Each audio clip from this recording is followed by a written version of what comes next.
I think you once said that Bitcoin's funny business needed proper regulation. And this is a week in which we learned that Tesla holds a lot of Bitcoin and plans to accept payments in it. Is this sensible? Well, first of all, I think it is not a currency. I'm very sorry to say. I know that some people argue that it has two attributes of the three that constitute a valid currency, but I think it doesn't. It might have one. It certainly doesn't have two. And it doesn't have the stability that would be required in order for it to be a currency. It's a crypto asset. It's one that was established back in 2009 by libertarians and the hopeful of a completely decentralized universe that would be completely anonymous. I think it has in many ways been exploited in a funny way. Yes, I claim that character. So I can't resist. There's a question from a subscriber, Harry, and I think I know the answer, but I'm going to ask you anyway. How likely are the world central banks to hold Bitcoin as part of their reserve currency?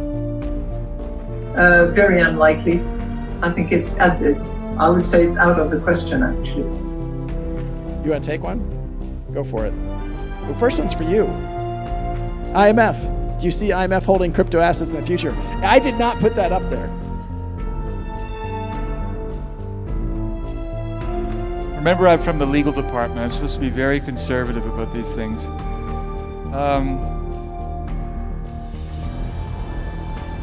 I don't want to go into great details about Maybe the I IMF. should take what the IMF is going to do. How many of you know the difference between payment and settlement? I go to a restaurant and I pay with my Visa card, and they let me go and they don't call the police saying that I left without paying for my food. That's a payment. But I still have to pay my credit card bill, and somebody still has to wire money to the restaurant, right? Or ACH or whatever payment system they use. The payment has not been settled.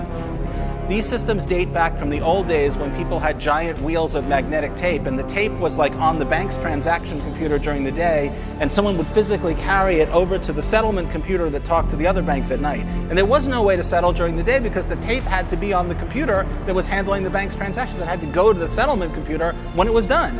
I'm not joking, I'm serious. If you look at your glitzy like front end application for your bank, and it's all really cool and you can access it on your phone and it's all really, it's 21st century, but you scratch just a couple of layers below the surface and it's like you took a time machine. If you're lucky, you're in the mid to late 70s. Like that's when these systems that plumb the movement of money were built, and they are breaking down.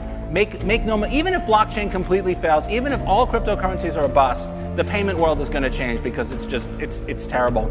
Ripple is not an ordinary company. We are not here to have a small market share or do X, do Y, and make small amount of money or something to happen. We are here to make a dent in the universe.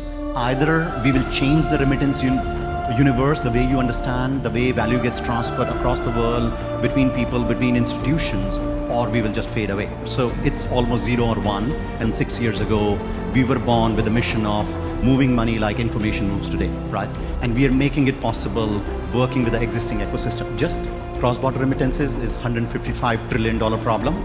We'll solve this first. We'll make a difference to everybody who's present in this room.